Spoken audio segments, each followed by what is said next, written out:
Bwana, unaona hiyo nyomi? Hiyo ni nyomi kwenda kwenye mkutano wa John Heche. Msajili, na kuomba ufanye haraka, hiki chama futa tu. Yaani futa kisiwepo Tanzania. Ila sasa ndo najiuliza baada ya kufuta nini kitatokea? Nini kitatokea? Maana hawa jamaa wanajiamini kweli yani. Wewe chukulia tu hapa hawa jamaa misukosuko kila siku. Imetumika kila mbinu kukiponda hiki chama, bado hakipondeki. Imetumika kila njia kukipasua kugawagawa uongozi kila namna. Mara wamekamatwa, mara wamepigwa mabomu, mara wamewekwa ndani, mara si wamefanya hivi, lakini bado hakipasuki. Sasa hivi kimefungwa muda mrefu, hakijaingia kwenye uchaguzi, hakijagombea, hakijafanya kampeni.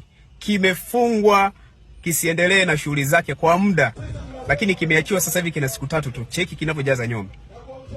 Kinajaza nyomi. Msajili, hapa fanya chapu, fute hiki chama.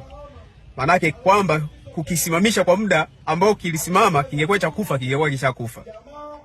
Wewe chukulia, natamani niseme hawa vijana wamelipwa ndo waende kwenye huo mkutano wajaze hiyo nyomi wakimbie, au kwamba wamepakiwa kwenye maroli yale ya ng'ombe kuwapeleka kwenye mkutano wa John Heche. Lakini ninachojiuliza ni kwamba Chadema hawana hela, hawana uwezo kodi hata kukodi lori moja la kubeba vijana wa kijijini waje kusikiza mkutano wa John Heche. Hawana hizo hela kwa sababu wanasubiria hela za tone. Ila ni watu tu wanakipenda, wana mapenzi ya hiki chama. I say. Cheki.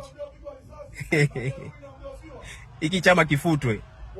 Yaani kifutwe tu. Kwa sababu malisasi yamepigwa wapi? Funga jela wapi? Pasua uongozi wapi? Tisha sijui nini wapi?